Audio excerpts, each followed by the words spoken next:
আসসালামু আলাইকুম দর্শক। আজকে সারাদিন উৎসব হলো, ভোট উৎসব। সেই ত্রয়োদশ জাতীয় নির্বাচন ২০২৬ অনেক আকাঙ্ক্ষিত। সেটা আজকে আ আয়োজন হলো এবং সেটা নিয়েই কথা বলতে এসেছি ভোটকাস্ট অনুষ্ঠানে। আজকে আমার সাথে অতিথি আছেন ডক্টর আমিনুল ইসলাম, লেখক ও অ্যাক্টিভিস্ট, এবং আমার সাথে উপস্থিত আছেন নুরুজ্জামান কাফি, কনটেন্ট ক্রিয়েটর ও অ্যাক্টিভিস্ট। আমিনুল ইসলাম ভাই, আপনাকে দিয়ে শুরু করছি। কেমন বুঝলেন? সারাদিন ভোটকাস্ট কেমন দেখলেন? সবকিছু কেমন লাগলো?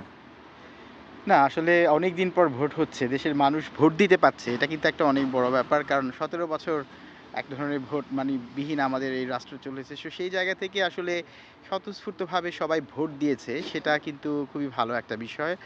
আমি নিজেও বিভিন্ন ভোট কেন্দ্রে ঘুরেছি। আমি হুম। ঢাকা ১২ র আ ভোটার, সেখানেই আমার জন্ম, বড় হওয়া। তো আমি বিভিন্ন জায়গায় দেখেছি এবং মানুষের উপস্থিতি দেখেছি এবং সেখানে আমি যেটা দেখলাম যে মানুষ বেশ স্বতঃস্ফূর্তভাবেই ভোট দিচ্ছে। সুতরাং আমার মনে হয় অনেকদিন পর ভোট দেওয়ার ফলে যেটা হচ্ছে যে মানুষের মধ্যে এক ধরনের আকাঙ্ক্ষা ছিল যে ভোট তারা দিতে চায় এবং হুম। সেটার এখন আমরা হয়তো প্রতিফলন দেখব বা দেখতে পাচ্ছি। দেখা যাক কি হয় ভোট মানুষের রেজাল্ট। উৎসাহ কেমন দেখলেন? মানুষের উৎসাহ তো আমি যে কয়েকটা জায়গায় গিয়েছি, আমি আবার অনেক জায়গায় ঘুরেছি। আমি তো দেখছি তারা উৎসাহ উদ্দীপনায় ভোট দিয়েছে। কারণ আসলে কি যে দলই করুক তারা কিন্তু সবাই উৎসাহ উদ্দীপনায় ভোট তো দিতে হুম। চায়। তো আমরা তো সবাই ভোট উৎসাহ আমি তো বেশ উৎসাহ সহকারে গিয়েছি। আমার পুরো পরিবারের সবাই গিয়েছে। তো আমরা তো উৎসাহ নিয়েই গেছি। পুরো পরিবারের কেউ বাদ নাই। যারা ভোটার সবাই ভোট দিতে গেছে। এবং আপনি খেয়াল করে দেখবেন ভোটের টার্নআউট যদিও এখন পর্যন্ত বলা হয়নি কত পার্সেন্ট, কিন্তু আমি ধারণা করি যে মোটামুটি বেশ ভালো। আমার মনে হয় যে এটা 60-65%। 60-65% হওয়ার কথা এবং সেটা যদি হয় তাহলে তো এটা যথেষ্ট ভালো একটা ভোটার টার্নআউট। Yeah, তো of course. সেই হিসেবে তো বলতে হয় যে এক ধরনের আনন্দ উৎসবের মাঝেই মানে আমাদের ভোট যে কাস্টিং সেটা গেছে। এখন দেখার বিষয় যে রেজাল্টটা হচ্ছে এবং এরপরে রাজনৈতিক দলগুলো কিভাবে তারা আসলে আমাদের তো যেটা হয় আসলে আ আ ভোটে কেউ হেরে গেলে এক ধরনের কথা বলে, আবার জিতে গেলে এক ধরনের কথা বলে। সুতরাং এবং সেখানেও আবার সূক্ষ্ম কারচুপি বিভিন্ন রকম কথাবার্তা হুম। থাকে। তো সেই বিষয়গুলো নিয়েও হয়তো আমরা দেখতে পাবো এখন বা আমাদেরও আমি আলোচনা কাস্টিং এর করার বিষয়টা বিষয় কথা আছে। বলতে চাই। ভোট কাস্টের বিষয়টা। সেটা হচ্ছে আমরা দেখি হচ্ছে ইউনাইটেড স্টেটস অফ আমেরিকাতে হুম। ওখানে ভোট কাস্টের কিন্তু 65% ই হয়। কিন্তু ওখানে কিন্তু আরো অনেক মাধ্যম আছে। ইমেইলের মাধ্যমে, পোস্টাল ভোটে বিভিন্ন ওয়েতে আপনি দিতে পারবেন। কিন্তু ওখানে 65% হয়। সেই তুলনায় তো আসলে বাংলাদেশে এটা বেশ ভালো একটা কাস্ট। অন্তত আমি যদি শেষ নির্বাচন বলি ২০০৮ সালে ওখানে 87% কাস্ট দেখিয়েছিল। যেটা অবিশ্বাস্য লাগে অনেক ক্ষেত্রেই। এবং অনেক কেন্দ্রে, অনেক জায়গায়, অনেক নির্বাচনী কেন্দ্রে দেখা গিয়েছিল ৯২ থেকে ৯৪%। তাহলে কোনো কেন্দ্রে আসলে ১২০% হয়েছিল। তো ২০০৮ সালের যে নির্বাচনটা ছিল সেটা যে প্রশ্নবিদ্ধ, সেটা কিন্তু আজকে আবার প্রমাণিত হয় বলে মনে হয়। কি মনে হয় আপনার? না আসলে কি আপনার যখন ৮৭ থেকে ৯০ ভাগ ভোট কাস্ট হবে এটা হ্যাঁ। তো প্রায় অসম্ভব জিনিস। আপনার সবাই প্রায় ভোট দিতে চলে গেছে। ২০০৮ এর লেজিটিমেসি নিয়ে ওই কিন্তু কোয়েশ্চেন উঠলো। হ্যাঁ, সেটার হ্যাঁ, কোয়েশ্চেন কিন্তু অলরেডি এখানে উঠে গেল এখান হ্যাঁ, থেকে। আর 60-65% এটা আসলে একটা স্ট্যান্ডার্ড। আপনি যদি ওয়ার্ল্ডের যেকোনো জায়গায় দেখেন স্ট্যান্ডার্ড। আমাদের কিন্তু এবার পোস্টাল ব্যালটে ভোট ছিল। ছিল। স্বল্প কিছু মানুষের জন্য যেমন বিদেশে যারা থাকে তাদের এটা ছিল। প্র্যাকটিসের বিষয়। এটা তো আমরা তো অভ্যস্ত আমরা ছিলাম তো না খুব এটাতে একটা। অভ্যস্তও না। ঠিক আছে? সুতরাং সেই জায়গা থেকে আস্তে আমার ধারণা যে আস্তে এমনও হবে যেমন ধরেন আমি আ বিদেশে থাকি। তো হ্যাঁ, সেখানে আমি যে দেশে থাকি সেটা তো কান্ট্রি, ১ম কান্ট্রি যারা আচ্ছা, কিনা সর্বপ্রথম পৃথিবীতে জাতীয় নির্বাচনে বা অনলাইনে ভোট দিয়েছে আচ্ছা। ২০০৫ সালে। ওকে। সুতরাং আমরাও হয়তো একসময় আস্তে ধীরে ওই জায়গাতে যাবো সেটা সময় লাগবে। আমার ওভারঅল যেভাবে মনে হয় ভোট কাস্টিং এর ব্যাপারটা যদি দেখেন, কাস্টিং যদি 60% ও যদি হয়, আমি বলব যে আমাদের এক ধরনেরই ছিল। দেখবেন আমাদের বাংলাদেশে যেটা হয় সেটা হচ্ছে যে বাঙালি বিশেষ করে আমাদের যারা বুদ্ধিজীবীরা আছে তারা বিভিন্ন রকম প্রেডিকশন করেছিল। না কেউ মনে হয় ভোটে যাবে না, এই অমুক দল নাই। বা 40% 50% তারা ভোট অনেক মনে হয় হতাশ হলো। তারা বোধহয় আমার তো মনে হয় তারা হতাশ হলো। তারা যে ভুল ছিল ইউনুস স্যার ভোট দিবেন না। উনি কোনোভাবেই দিবেন না। এটা ক্যানসেল হয়ে যাবে। এটা হ্যাঁ, কোনোভাবেই হবে না। হ্যাঁ, এই তারা অনেক হতাশ হলেন তারা মনে তো হয়। মনে হয় ভীষণ হতাশ হলেন। কারণ যদি 60-65% হয় ভোটার, ধরেন 65% আমি যদি ধরি, তাহলে তো বুঝা যাচ্ছে যে মানি উনারা যে প্রেডিকশন করেছেন সেটা সম্পূর্ণরূপে ভুল। উনারা বলতেছেন যে দেশের 50% মানুষকে নাকি বাদ দিয়ে ভোট হচ্ছে। তাহলে 65% 65% হয় কি করে? তাই না? হুম। সুতরাং এগুলো তো চিন্তার বিষয় আছে। আমি তো মনে করি যে এই ভোটটা যে হয়েছে এবং স্বতঃস্ফূর্তভাবে হয়েছে এবং আপনি একটা ইস্যু কিন্তু আপনি দেখতে হবে ভোট কাস্টিং এর ব্যাপার। বাংলাদেশের ইতিহাসে এরকম ভোট হয়েছে কিনা যেখানে কোথাও কোনো রক্তক্ষয়ী সংঘর্ষ হয়নি। কিন্তু মানে আমরা বলতে পারি কেউ নিহত হয়নি। কোনো কেউ 2024 সালে যেটা নিহত হয়নি। আমিডামি নির্বাচন ছিল সেখানেও সেখানেও কিন্তু অনেক নিজেরা অনেক নিজেরা নিজেরা মারামারি করে করছে রাইট? ওরা। সেটা এবার কিন্তু সেরকম হয়নি। হ্যাঁ, ছোটখাটো কিছু বিচ্ছিন্ন ঘটনা ঘটেছে কিন্তু কেউ নিহত হয়নি।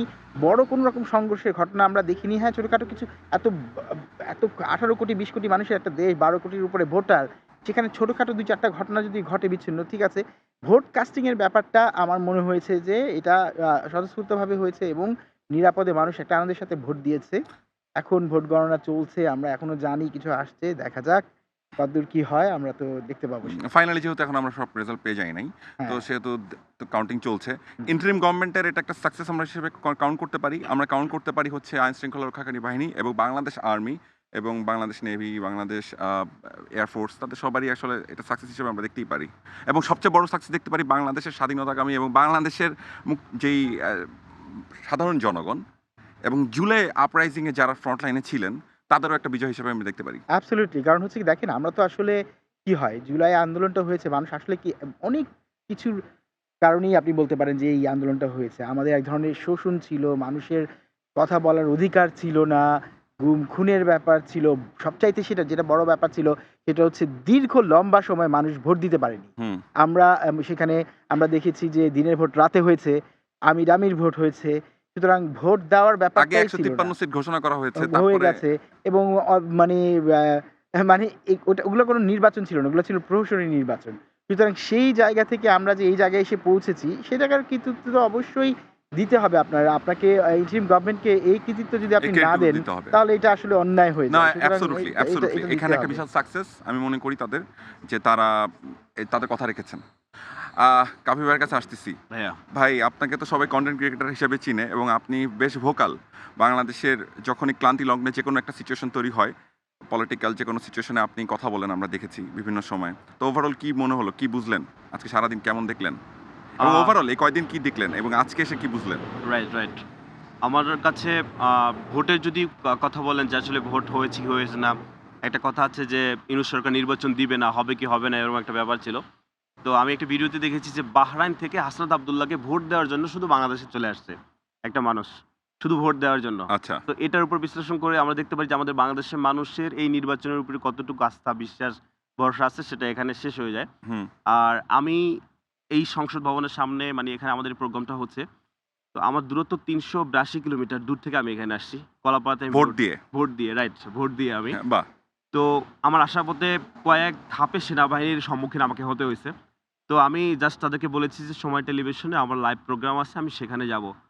তো উনারা আমাকে কাফি ভাই বলে আমাকে আর কোনো কিছু চেক করলো না। আমার গাড়িটা খুললো না, কোনো কিছু করলো না। মানে তাদের যে একটা ভালোবাসা, স্নেহ, শ্রদ্ধা জায়গাটা দেখলাম আমি জাস্ট মানে তাদের প্রতি কৃতজ্ঞতা। তারা বেশ পরিশ্রম করেছেন আজকে সারাদিন। অনেক এই পরিশ্রম, কয়েকদিন যাবতই করেছেন বেশ। একদম হুম। অনেক পরিশ্রম এবং লাস্টে আমি একটা ভিডিও দেখেছিলাম। ওটাকে দেখেছিলাম যে মানে হচ্ছে দলের নাম নিচ্ছি না। ওই লোককে হচ্ছে পানিশমেন্ট দিচ্ছে। সে ভোট গণনার পরে ভোট কেন্দ্রে গিয়েছে। আচ্ছা। এখন ওখানে সেনাবাহিনী, বাংলাদেশ সেনাবাহিনী সে কোনো দল মত কিছু দেখে নাই। সে দেখছে মানে তুমি বেআইনি করছো, মানে তুমি ফল্ট করছো।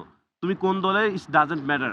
তুমি ভোট গণনা হওয়াচ্ছে তুমি তোমার নেতার পাওয়ার, পেশি শক্তির পাওয়ার, জনবলের পাওয়ার দেখায় তুমি কেন ঢুকছো? এটা তো আইনের ভিতরে নাই। হুম। তো এটা বাংলাদেশ সেনাবাহিনীর প্রতি আমরা যেটা আমরা ভাইয়া দেখেছিলাম, আপনিও স্বচক্ষে দেখেছেন, আমরা জুলাই আগস্ট আন্দোলনের পরে যেটা দেখেছিলাম। আমরা যখন সেনাবাহিনীর খুব মারমুখী পদক্ষেপ দিয়েছিলাম তখন আমরা রাজপথে কিন্তু এটা বলেছিলাম যে এই মুহূর্তে দরকার বাংলাদেশ সেনাবাহিনী সরকার। ওই সময় একটা ওই টাইমে, সময়টায় হ্যাঁ, ওই একটা সময়টায় টাইমে, সিচুয়েশন কন্ট্রোল করার জন্য। তো তারাও আমাদের সাথে ছিল। তো ওই সময় বাংলাদেশ সেনাবাহিনীও আমাদের পক্ষে কাজ করেছে এবং বাংলাদেশের মানুষকে যদি সেনাবাহিনী পক্ষে না আসতো আরো মানুষের জীবন যাইতো। তো অলওয়েজ আসলে বাংলাদেশ সেনাবাহিনীকে সেলুট, ভালোবাসা দিতে হবে। তারা আজকে সারাদিন অনেক পরিশ্রম করেছে। এটার জন্য চিরকৃতজ্ঞতা এবং লাস্টে যখন একটু ঢাকা ৮ আসনে এখনো আমরা রেজাল্ট পাচ্ছি না। তো ওখানে একটু আমরা অভিযোগ শুনতে পাচ্ছি যে ভোট মানে হচ্ছে দেওয়া মানে ফলাফল দেওয়া হচ্ছে না। হুম। আবার কারো স্ত্রী এসে বসে আছে, ভোট গণনা দেখছে। তো বাংলাদেশ সেনাবাহিনীর কাছে আসলে সোশ্যাল মিডিয়াতে দেখেছেন? হ্যাঁ, সোশ্যাল মিডিয়াতে। আচ্ছা। তো বাংলাদেশ সেনাবাহিনীর কাছে আসলে এটাও চাওয়া পাওয়া থাকবে যে শুধু ভোট দেয়া এবং ব্যালট বক্সে ঢুকানো পর্যন্তই আপনাদের দায়িত্ব না। ওটা গণনা করে মানুষের কাছে, কাউন্টটা। জাতির কাছে সত্যটা, সে যেই হোক ডাজন্ট ম্যাটার। যেটা সত্য সেটাই আমরা চাই। আমরা চাই না যে আমার লোকই হতে হবে। আমরা চাই না ইয়েস মানে ইয়েস, নো হলে নো। হুম। এটা আমরা আসলে বাংলাদেশ সেনাবাহিনীর কাছে চাই যে এই দেশটাকে আমরা যেরকম ভালোবাসি বাংলাদেশ সেনাবাহিনী তারা আমাদের চেয়েও বেশি পরিশ্রম করে ভালোবাসে। হুম। সো অলওয়েজ তাদের সম্মান এবং ওই চাওয়া পাওয়াটা সবসময় থাকবে যে ভাই আপনি মানুষকে নিশ্চয়তা দিচ্ছেন যে ভোট দিতে। কিন্তু গণনার পর রেজাল্টটা সত্য রেজাল্টটা বের করে দেওয়ার দায়িত্বটাও আসলে আপনাদের আছে। তো এজন্য বাংলাদেশ সেনাবাহিনীকে অলওয়েজ ভালোবাসা। আর যারা বলবে যে নির্বাচন সুষ্ঠু হয় নাই বা হচ্ছে না, এই যে ভাইয়া বললেন যে 60% বা 65% 65% এখনো কিন্তু আমরা জানি না এখানে এক্সাক্টলি। এখানে হ্যাঁ। যদি কিন্তু নাই। এখানে আসলে ভাই স্বৈরাচার সরকার ওই জুলাই আগস্ট আন্দোলন থেকে অনেক প্ল্যানিং করছে, অনেক মাস্টার প্ল্যানিং করছে। কিন্তু কোনো কিছুতেই জিততে পারে নাই। তো আসলে সত্য জিনিসকে তো শাকিব খানের একসময় ছবি দেখছিলাম, 'পিয়া আমার পিয়ার' ভিতরে মনে হয় যে মিথ্যে দিয়ে কখনো সত্যকে ঢেকে রাখা যায় না। তো আচ্ছা। ব্যাপারটা হচ্ছে ঐরকম আরকি যে আসলে স্বৈরাচার সরকার সে যতই পেশি শক্তি দেখাক, আসলে বাংলাদেশের মানুষের যেই আজাদির যে একটা ইন্সপিরেশন, হুম, এই যে ইনকিলাব জিন্দাবাদের মানে বিপ্লবীরা যে দীর্ঘজীবী হবে, এইটার যে একটা ধাস ইন্সপিরেশন এনার্জি যে হুম, হচ্ছে, এটাকে থামানো যাবে না। আপনি দেখেন হাসনাত আব্দুল্লাহ, আপনি মনে করেন হাসনাত আব্দুল্লাহ ১১ দলীয় সরকার গঠন না করল, হলো না। আসন পেল না। এক হাসনাত আব্দুল্লাহকে আপনি সংসদে পাঠান না। বাকি হচ্ছে হাদী ভাই বলে গেছে যে, "আমি হাদী যদি ঢাকায় এক আসন থেকে সংসদে ঢুকতে পারি, বাকি ২৯৯ জনকে দৌড়ের উপরে রাখবো।" এক হাসনাত আব্দুল্লাহকে আপনি ঢোকান, আপনি নাহিদ ইসলামকে দেন, দেখবেন এক মামুনুল হককে ঢুকান, দেখবেন দুর্নীতি কমে যাবে। আমরা দিন শেষে আসলে আমাদের দেশের শান্তিটা চাই। নির্বাচন খুবই আপনি ফেয়ার। আপনি একটু মনে হয় কাউকে সাপোর্ট করতেছেন, একটু এইভাবে শোনা যাচ্ছে। না কাফি ভাই আমরা আসলে এইবার যাই এমন একটা জায়গা থেকে কথাটা বলতে, যেটা আসলে দর্শক আমাদের কাছে এক্সপেক্ট করে। রাইট, আমরা একটু রাইট। নিউট্রাল জায়গা থেকে না কথা আমি বলি। আমি এখানেও এটা বলি যে হচ্ছে আমি অলওয়েজ বলি যে ভিপি নূরকে আমি গুরু বলি। কারণ ২০১৮ সাল থেকে আমরা হুম, একসাথে আন্দোলন সংগ্রাম করে আসছি। তিনি ইয়েস। কিন্তু হচ্ছে বিএনপি থেকে মানে মনোনীত হয়ে ট্রাক মার্কা নির্বাচন করছেন। হুম, আমি আজকেও তাকে নিয়ে পোস্ট করেছি যে গুরু অভিনন্দন সংসদে পাঠালাম। বাহ! তো উনি হচ্ছে ১১ দলীয় আবার যিনি আপনি কি উনার এলাকায় ভোট দিয়েছেন? না ওনার হচ্ছে ৩ এ, পর্তুগাল ৩ এ, আমার হচ্ছে ৪ এ। আচ্ছা, আচ্ছা, আচ্ছা। পাশাপাশি। আচ্ছা, আচ্ছা, সো ওই ১৮ সালে টিএসসি তে আমরা একসাথে আন্দোলন সংগ্রাম করে আসছি। ওই জায়গা আচ্ছা। থেকে একটা ভালো সম্পর্ক। তো উনি দেখেন ওনাকে বিএনপি বলা যায় কিন্তু। মানে বিএনপির মনোনীত না উনি অবশ্যই জোটের। জোটের, হুম, রাইট।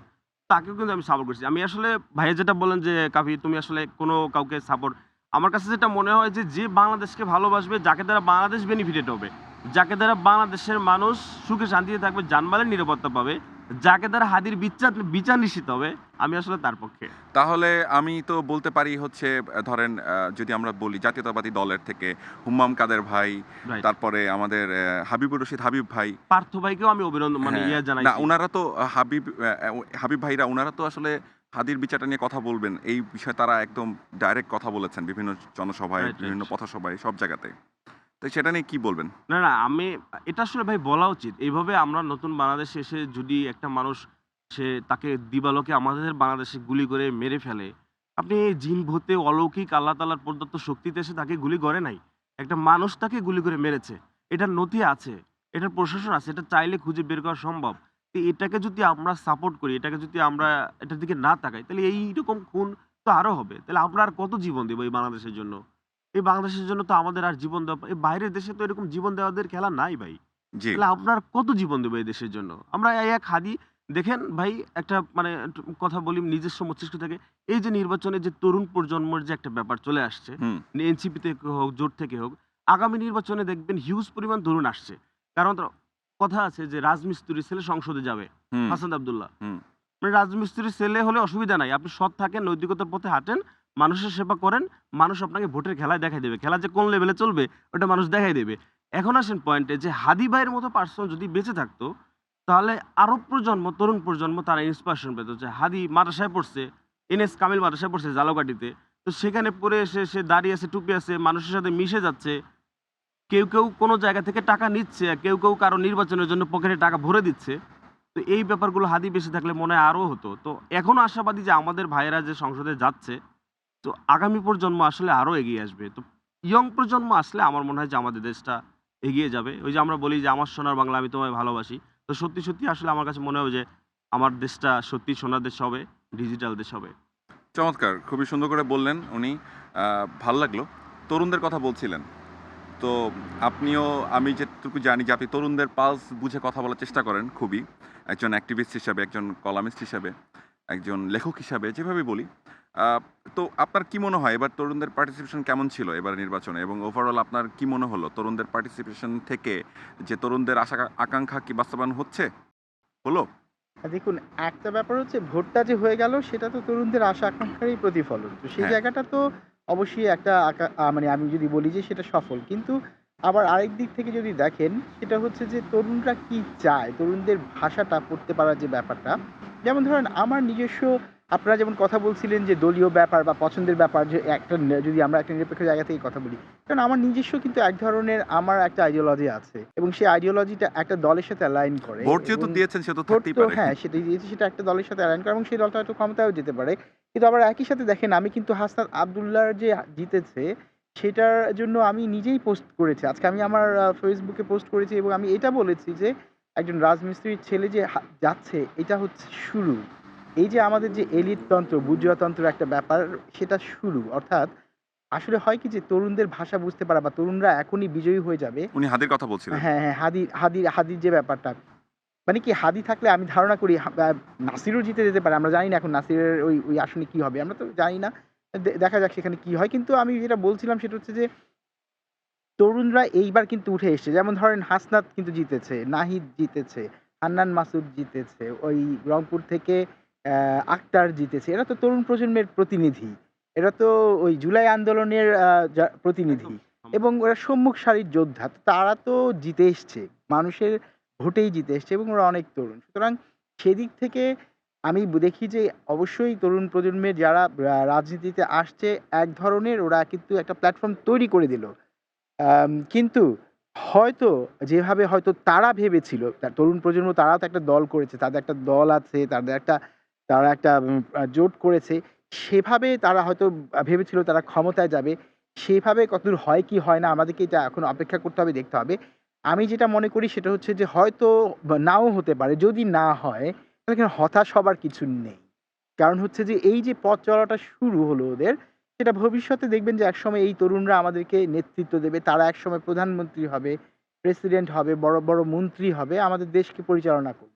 সুতরাং একদিনে তো আসলে আপনি সমাজ সংস্কারও করতে পারবেন না, রাষ্ট্র সংস্কারও করতে পারবেন না, পুরো রাষ্ট্রটাকে চেঞ্জও করতে পারবেন না। সুতরাং সেটার জন্য আমি মনে করি এই যে প্ল্যাটফর্মটা তৈরি হয়েছে ওদের জন্য বা উনাদের জন্য, সেক্ষেত্রে আমি এটাকে এক ধরনের বিজয় হিসেবে দেখি। এখন এটাকে একেকজন একেকভাবে ইন্টারপ্রেট করবে। কারণ এখানে পলিটিক্স আছে কিন্তু। ইয়া এই পলিটিক্স এর জায়গা থেকে যদি দেখেন সেখানে অনেকে বলবে, "না আমার আশা আকাঙ্ক্ষার জায়গা পূরণ হয়নি। ওখানে সেটা হয়েছে, সেখানে হয়েছে।" সেগুলো তো সেই পলিটিক্স এর ঊর্ধ্বে ইটস আ উঠেও পার্ট অফ যদি বলি, ডেমোক্রেসি হ্যাঁ, যে আপনি সবসময় জিততে হ্যাঁ, পারবেন না। আপনি তো সবসময় জিততে পারবেন না। ডেমোক্রেসির ব্যাপারটাই এরকম, হারটাও তাই না? হুম। প্রসেস। এবং এই যে ডেমোক্রেসির যে ব্যাপারটা সেখানে না, যেমন ধরেন আমি বলি আমার হার্ট, আমি আমি জানি না আপনাকে আমি বলছিলাম যখন আমি এখানে আসি আমার তুলির জন্য ভীষণ খারাপ লাগছে। ঢাকা ১৪ ঢাকা আসনে। ১৪ আসনের তুলি যে এটা কি অফিসিয়াল সানজিদার হয়েছে এখন তুলি। পর্যন্ত?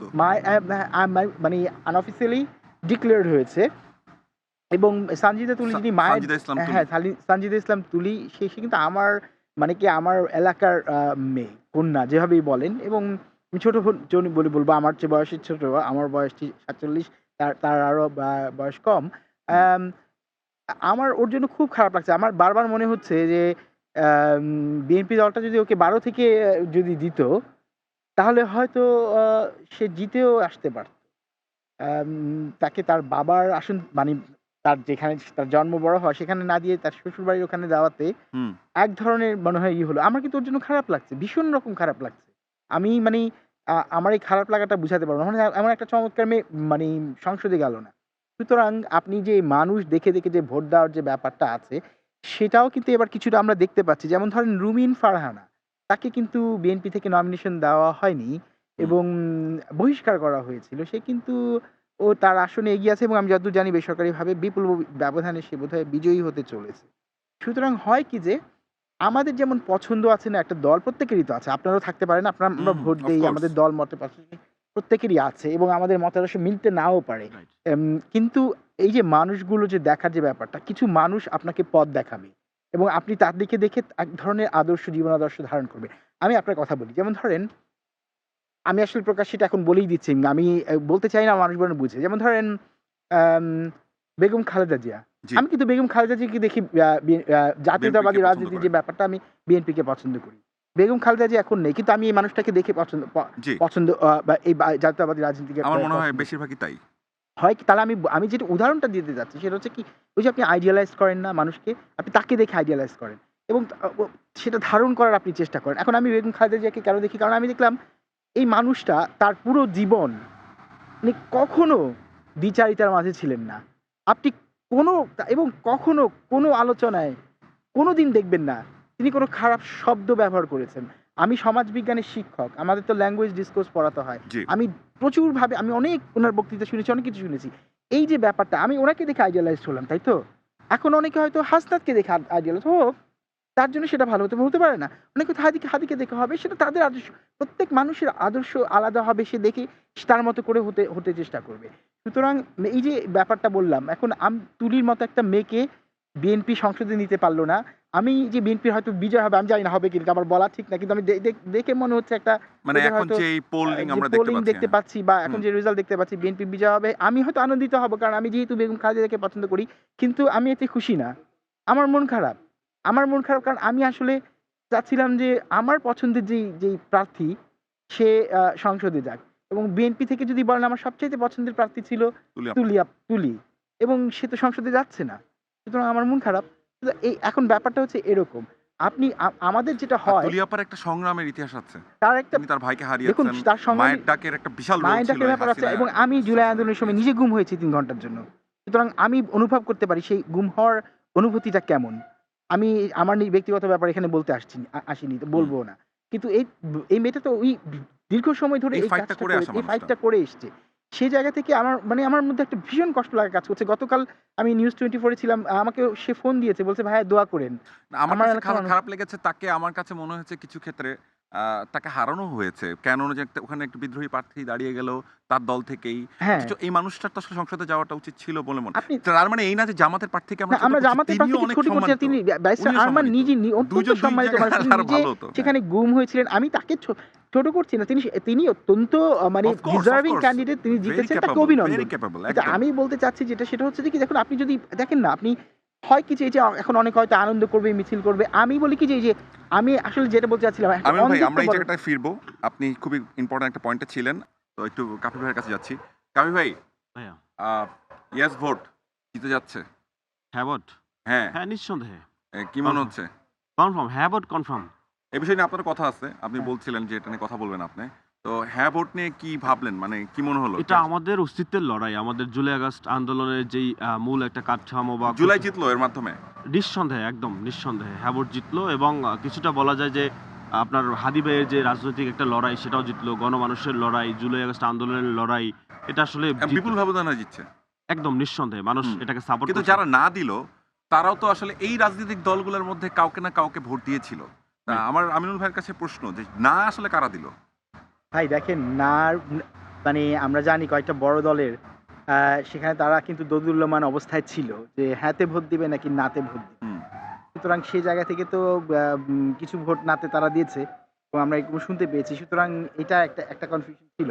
আর অবশ্যই অন্যান্য আবার আবার ধরেন যারা যারা পতিত শক্তি তাদেরও তো কেউ ভোট দিয়েছে। তাদের তো ভোটাধিকার হুম, আছে। তারা তো ভোট হুম, দিয়েছে। হুম। সুতরাং তারা কেউ নাতে ভোট দিয়েছে। কিন্তু হ্যাঁ তো জয়যুক্ত হবে বলে নিরঙ্কুশ সংখ্যাগরিষ্ঠতা পেয়েই হ্যাঁ জয়যুক্ত হবে বলে আমরা ধারণা করছি। সুতরাং সেই দিক থেকে তো আমার মনে হয় যে ওই না কারা দিয়েছে ওটার চিন্তা না করে বরং জুলাই জিতছে। এবং আমরা এই যে সংস্কারের কথা এবং নতুন আমাদের ধারার রাজনীতির যে ব্যাপারটা, সেটা আমাদের মনে হয় এই হ্যাঁ ভোটটা কিন্তু একটা অনেক বড় ব্যাপার বিভিন্ন কারণে। ১ম টা হচ্ছে এই যে দেখেন আমাদের যে প্রপোর্শনের যে ব্যাপারটা, হুম। সেটা অনুযায়ী উচ্চ কক্ষ আমাদের কিন্তু এখন নিম্ন কক্ষে ৩০০, যেটা ভোট হচ্ছে সরাসরি, এবং উচ্চ ১০০ কক্ষে সিট হবে। ১০০ সিট হবে। এবং এখানে কিন্তু একটা অনেক বড় ব্যাপার থাকবে। কারণ আমরা দেখতে পাচ্ছি আসন সংখ্যা যত হোক দুটো দলের মধ্যে, কিন্তু ভোটের প্রপোর্শন কিন্তু খুব যে বেশি ফারাক হবে তা না। সেখানে কিন্তু একটা বড় একটা দেখা যাবে কাছাকাছি আসন পাচ্ছে যারাই উচ্চ বিরোধী দল কক্ষে। হবে তাদের যারাই একটা বিরোধী সুযোগ দল হবে থাকবে। তাদের একটা ভালো একটা ভয়েস থাকবে এবং তারা আসলে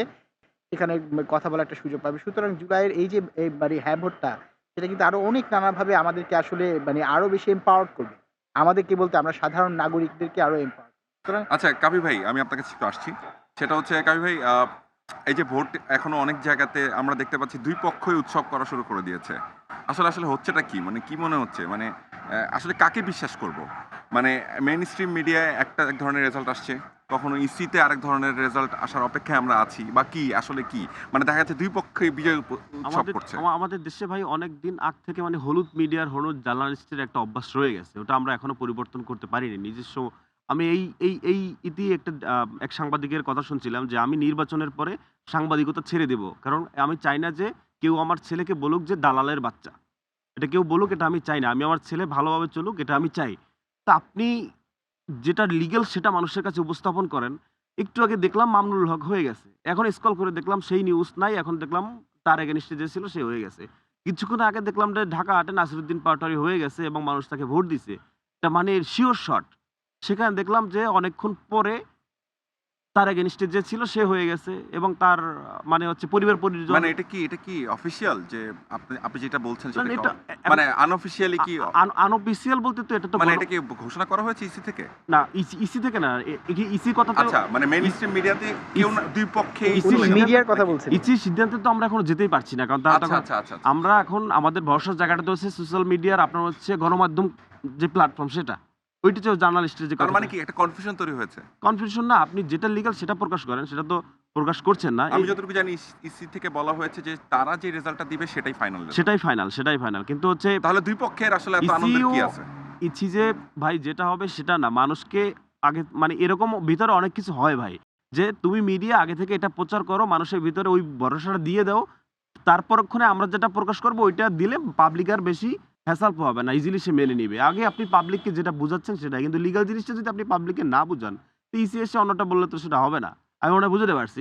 এবার আমি আরেকটু বলতে চাই যে আসলে আগামী মানে এই যে মিডিয়ায় আমি এই জায়গাটায় আসবো, এই সেম পয়েন্টে আমার একটু আমিনুল ভাইয়ের কাছে জানার ইচ্ছা, আপনি কিভাবে দেখছেন বিষয়টাকে? পানা ভাই, আমার না, আমি কাফির কথা শুনছিলাম এবং শোনার পরে আমার মনে হলো যে আচ্ছা, আমি কেন এভাবে কথা বলতে পারি না। আমি সেফ এটাই ভেবেছি।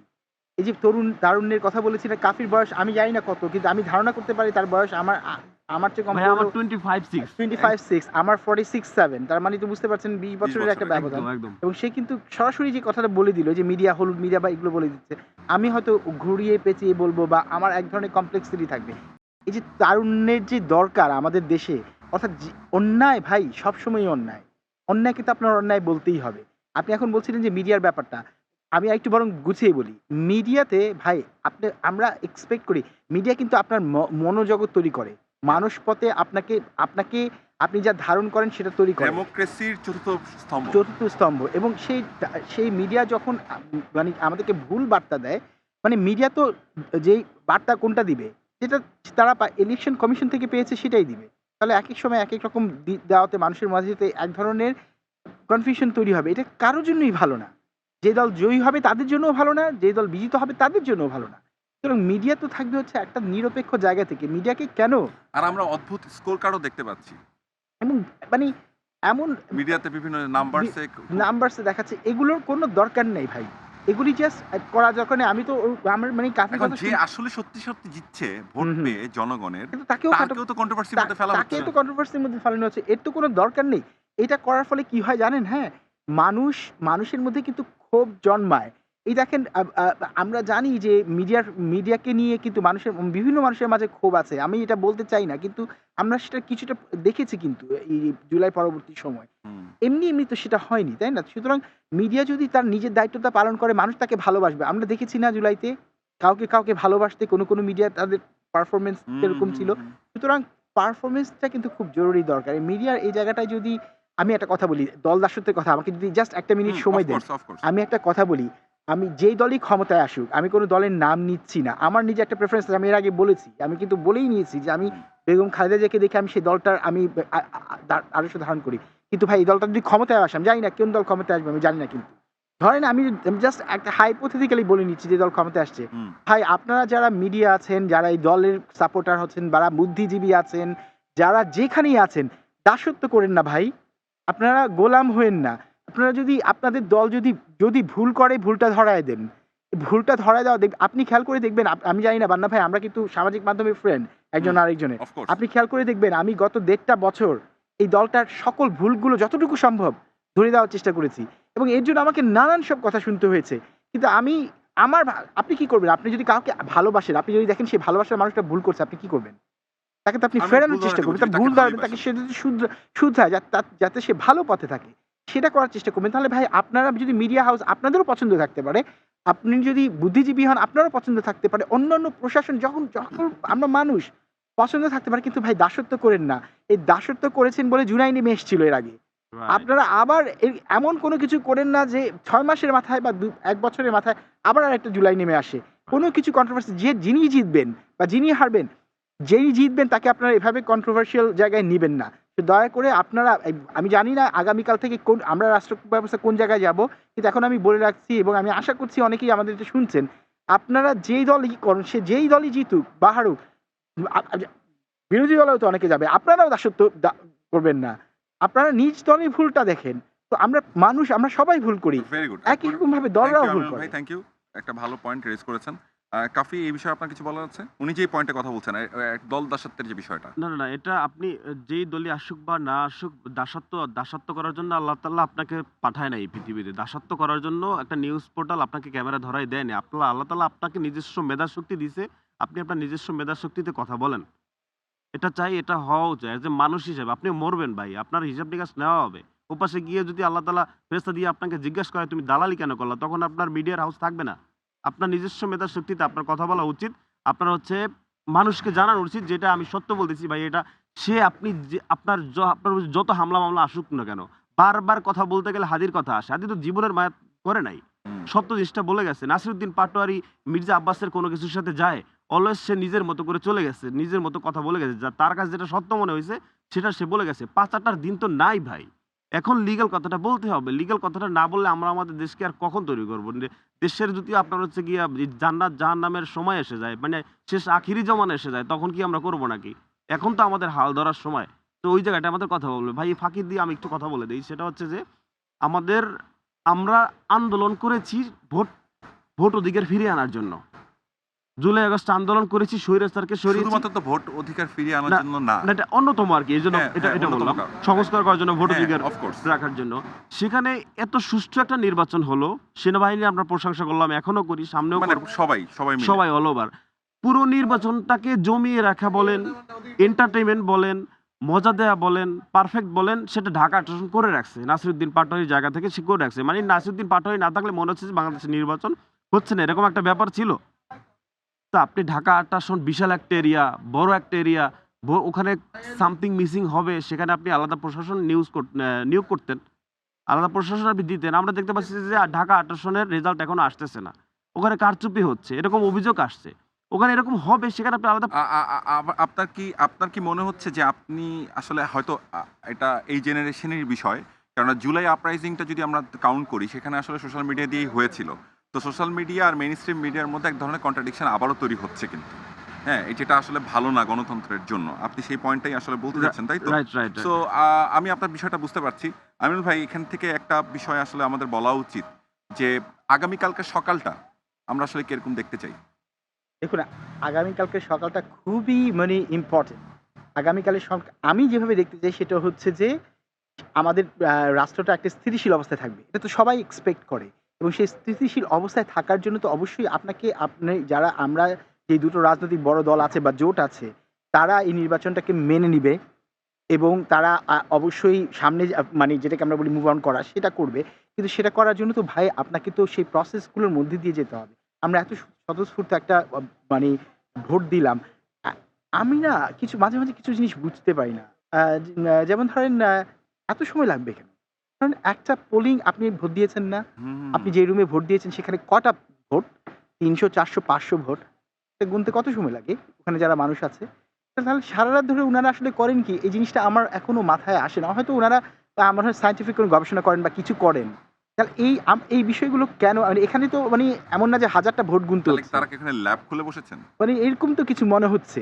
এটার তো কোনো দরকার নেই ভাই। এই যে কন্ট্রোভার্সিয়াল, এটা কিন্তু তারেক রহমানও বলেছেন যে নির্বাচন যেন মানে এত দেরি কেন হবে? সেটা কিন্তু উনিও বলেছেন। দেখেন, আমি তারেক রহমান বলার সাথে কিন্তু আমাকে মনে করা হবে যে আমি মনে হয় বিএনপি দালাল। আমাদের কিন্তু এই ব্যাপারগুলো আবার আছে। মানে ধরেন আপনি এই অমুক দলের নাম নিলে এরকম হবে। এগুলো আমাদের মনে হয় পরিত্যাগ করা উচিত। আমি আমার পছন্দ থাকতে পারে, কিন্তু আমি আমার জায়গা থেকে বলছি যে এই আগামীকাল সকালটা কিন্তু অন্যরকম হতে পারে। আপনি জেনে থাকবেন জুলাই আন্দোলনের অন্যতম একজন নায়ক, যিনি অলরেডি এখন সংসদ নির্বাচিত হয়ে গেছেন, হাসনাত আবদুল্লাহ, তিনি তার ফেসবুক স্ট্যাটাসে লিখেছেন যে কোনোভাবেই ঢাকা ৮ মানে যেখানে নাসিরুদ্দিন পাটোয়ারি, সেটা কম্প্রোমাইজ করা যাবে না। আমরা সেই স্ট্যাটাসটা দেখেছি, তাই না? এখন এই যখন অবস্থা তার বলছে, তার মানে কি তাদের মাঝে এক ধরনের সন্দেহ তৈরি হয়েছে। কি দরকার ছিল ভাই এটা করার? যে জিতে যাবে আপনি এতক্ষণ ধরে কেন আটকায় রাখলেন? ইলেকশন কমিশন কি করছে? ওখানে যারা আছে কেন্দ্রে, তারা প্রিজাইডিং অফিসার থেকে শুরু করে রিটার্নিং অফিসার, তারা করছেন কি ওখানে? আমাদের সময় খুবই কম। রাইট। আমি একটু কাফি ভাইয়ের কাছে আসতে চাই। কাফি ভাই, আপনি ওভারঅল সব বিষয় নিয়ে কথা আমরা আরো হয়তো অনেক কিছু নিয়ে বলতে পারতাম। আমাদের সময় স্বল্পতা আছে। আ কি নিয়ে আসলে আপনি বলতে চান, যেটা আমি হয়তো আপনাকে প্রশ্ন করলাম না? আপনি বলতে চাইলে বলতে পারেন। ভাই যেটা বললেন যে এই নির্বাচনটাকে প্রশ্নবিদ্ধ এখান থেকে না করলেও পারত। যেটা মানে ৫০০-৭০০ ভোট করতে কতক্ষণ লাগে? এটা ভাইয়ের সাথে আমার ভালোই লাগছে। ভাই ভালো বলছেন যে আসলে ওই মানে ওই ঢাকা আসনটা ফুল ফেয়ার হয়ে গেলে আর কোনো প্রশ্নবিদ্ধ থাকতো না। এখন আমরা শেষ যেহেতু চলে আসছি, শেষ সারাংশের সমাপনীতে যে কথাটা সেটা হচ্ছে যে কেউ না কেউ তো সরকার গঠন করবে। তো তার যদি চিন্তা ভাবনা থাকে যে আমি সেই পুরনো আধিপত্য কায়েম করব, আমি স্বৈরাচারকে আবার ফিরিয়ে আনবো, আমি তার ক্লিন ইমেজ ফিরিয়ে আনবো, আমি তার অমুক ইমেজ ফিরিয়ে আনবো, আমি তাকে টুপ করে নিয়ে আসবো, বা হচ্ছে গিয়ে আমি এই সরকার গঠন করে আমি আবার হচ্ছে পেশি শক্তি দেখাবো, আমি আবার চুরি করব, দেশের টাকা বাইরে পাঠাবো, আমি আবার মানুষকে খুন করব, আমি হাদি হত্যার বিচারের জন্য কথা বলবো না, তাহলে তার চেয়ারের মেয়াদ কমবে। স্পষ্ট কথা ভাই। আমরা আমরা কাউকে ভয় পাইয়া কথা বলি না। সে আপনি নির্বাচিত দল হন আর নন নির্বাচিত দল হন। আমরা জুলাই আগস্ট আন্দোলন করে আসছি, রাজপথে করে আসছি, আমাদের জীবন ওখানেই চলে যেতে পারত। আমাদের সহযোদ্ধাদের অনেক জীবন চলে গেছে। অনেকের হাত নাই, চোখ নাই, পা নাই, নাক নাই। তাদের চেয়ে ভালো আছে, আল্লাহ ভালো রাখছেন। সুতরাং তাদের কাছে, এই দেশের কাছে যারা মরে গেছে তাদের কাছে আমাদের দায়বদ্ধতা আছে। আমাদের কথা বলতে হবে। আপনি ভোট চুরি করবেন অথবা আপনি ভোট চুরি করেন নাই। ধরেন হাসনাত আব্দুল্লাহ ক্লিন ভাবে হইছে, সংসদে আসছে। সে এসে আজকে দুর্নীতি যদি করে আমরা কথা বলব। রাইট, সে এসে যদি কাউকে দুর্নীতির আশ্রয় দেয় আমরা কথা বলব। রাইট, আমরা হাসনাত আব্দুল্লাহকে সংসদে পাঠাইছি, সে হাদির ব্যাপারে মুখ না করলে তার মুখ আমরা খোলাতে বাধ্য করব। রাইট। That's true. কারণ হাসনাত আব্দুল্লাহ এই দেশের মানুষের, হাদিদের, জুলাই আগস্ট আন্দোলনে যারা শহীদ হয়েছে, যারা পঙ্গু হয়ে আছে তাদের দায়-দায়িত্ব নিয়েই সংসদে ঢুকছে। সুতরাং লাস্ট ফিনিশে যেটা কথা ভাই, চাওয়া পাওয়া যেটা থাকবে, জামায়াত ইসলামী আসুক বা বিএনপি আসুক, যেও আসুক আসবে, বেস্ট অফ মানে লাক। জোট, যেই জোটটাই আসুক। যে জোটটাই আসুক না কেন, বেস্ট অফ লাক তাদের জন্য। কিন্তু ভাই আপনি সোজা মাজায় চলেন। আপনি আপনার যে কর্মী আগামীতে তৈরি হবে এটাকে ক্লিন করেন, এটাকে সুন্দর করেন, এটাকে সুস্থ করেন, উচ্ছৃঙ্খল করেন না। ভাই পান্না ভাই অথবা ভাই মনে হয় বলছিলেন যে এখন রাতের বেলায় উল্লাস করতেছে কেউ। ফলই তো কোনো ঘোষণা হলো না। কে সরকার মানে হবে ২ গ্রুপই একই আসনে ২ জনই উল্লাস। উল্লাস করতেছে। তাহলে উল্লাসটা একটু সংযম জিনিসটা আনেন না ভাই। একটু সংযম জিনিসটা আনেন, নাহলে তো কিভাবে হবে? তো যেটা লাস্ট কথা ভাই, আপনি সরকার গঠন করেন, আপনি আসেন কিন্তু সোজা মাজায় চলেন। আপনি সোজা মাজায় না চললে আপনার চেয়ারের মেয়াদ কমবে। এখন এই দেশে, বাংলাদেশে চেয়ারের মেয়াদ কমায় ফেলা খুব সহজ। কারণ এখন আমরা ৫ তারিখের পর ভাই দেখেছি ৫ বছরের শিশু সে কিন্তু ট্রাফিক আইন পালন করছে। রাস্তায় দাঁড়াইয়া। সুতরাং আমাদের মেয়েরাও পুলিশের আপনার প্রিয়জন ভ্যানের হাতে হাত মেলে দাঁড়ায় গেছে। সুতরাং আমরা এখন ওই কে বড় কে ছোট না। আমরা এখন ওইটা দেখি কে অন্যায় করলো, কে দুর্নীতি করলো, কে চাঁদাবাজি করলো। এই জায়গাটায় আসবো। আরেকবার একদম শেষ কথাটা নিবো আপনার। আ আমাকে টকব্যাক থেকে বলা হলো যে ১৫১ টা যে ম্যাজিক ফিগার সেটা অলরেডি জাতীয়তাবাদী দল বিএনপি বা তাদের জোট পেয়ে গিয়েছে। আর জামাত ইসলামের যে জোট ১১ দলীয় জোট তারা পেয়েছে ৪২ টা আর স্বতন্ত্র ২ টো। এখন পর্যন্ত আমাকে টকব্যাকে যে ইনফরমেশন দেওয়া হলো সেই অনুযায়ী আমি কথা বলছি। তো মোটামুটি একটা পিকচার পেলাম আমরা এখন পর্যন্ত। আ কি মনে হচ্ছে? না, এটা যদি সঠিক ইনফরমেশন হয়, তাহলে বিএনপি তো অবশ্যই তারা সরকার গঠন একক করছে। মানে সংখ্যাগরিষ্ঠতা পেয়েই সরকার গঠন করবে। সুতরাং সেই হিসেবে বিএনপিকে অভিনন্দন এবং শাসক, আমি বিএনপি না বলে শাসক গোষ্ঠীকে বলছি যে, আপনারা ভবিষ্যৎ শাসক গোষ্ঠী যারা আসবেন, বিএনপিকেই উদ্দেশ্য করে বলছি।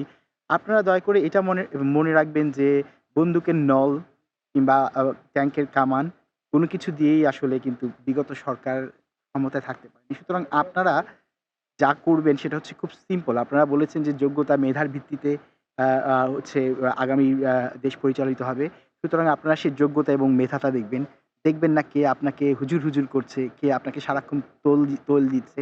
বরং আপনি সেখানে দেখবেন কার যোগ্যতা বেশি, কার মেধা বেশি এবং আপনি অবশ্যই যেটা করবেন সেটা হচ্ছে যে দুর্নীতি কমানোর চেষ্টা করবেন এবং বিএনপি, এটা বলতে আমাকে বাধ্যই হচ্ছি যে বিএনপিকে কিন্তু এখন আরো অনেক বড়, যেহেতু আপনি বলেছেন বিএনপি ১৫১ টা আসন টকব্যাক থেকে পেয়েছে। আমাকে যা জানানো আমাকে হয়েছে। আপনাকে যা জানানো হয়েছে আমি সেটার রেফারেন্স এ বলছি কিন্তু।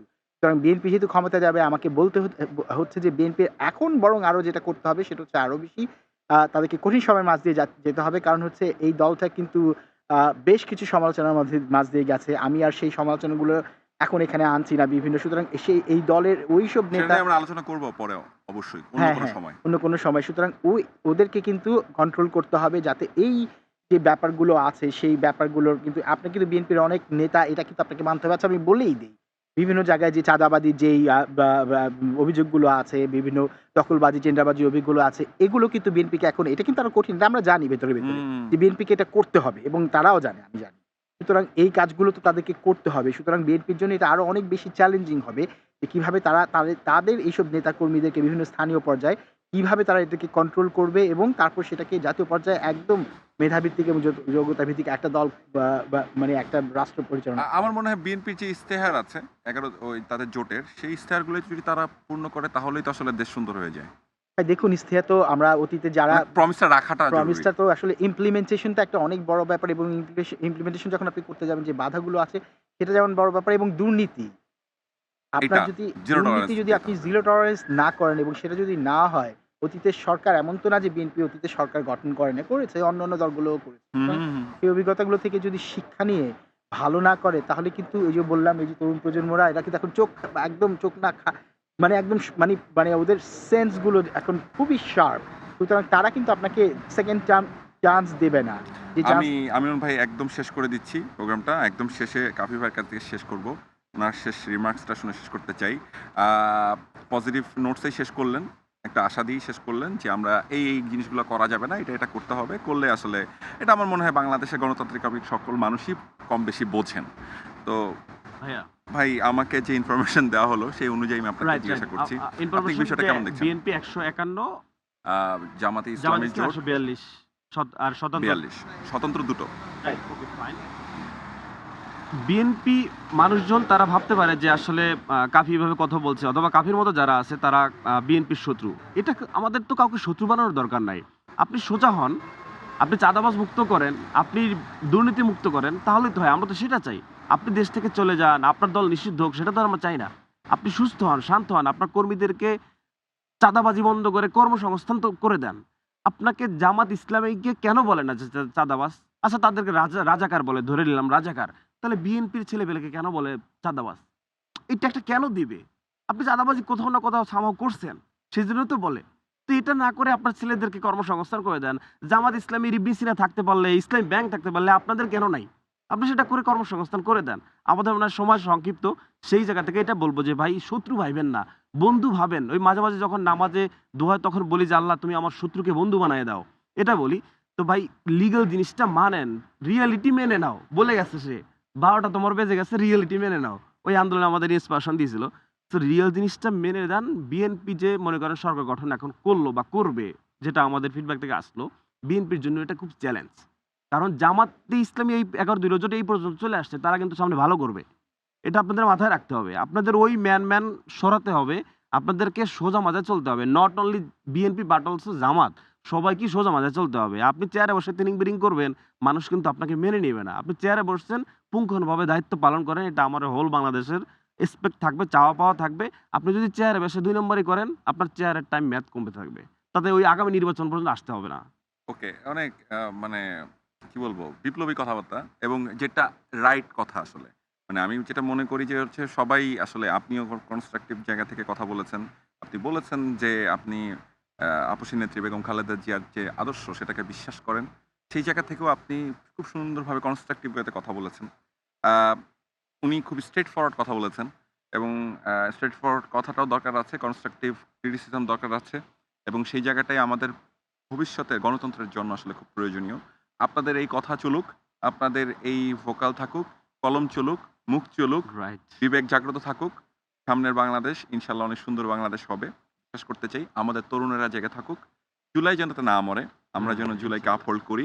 জুলাই একটা শুধু মাস না, এটা একটা স্পিরিট এবং এটা যেন থাকে সবসময়। সবাইকে অসংখ্য ধন্যবাদ। পডকাস্ট প্রোগ্রাম আমাদের এই এপিসোডটা এখানে শেষ করছি। সবাইকে ধন্যবাদ।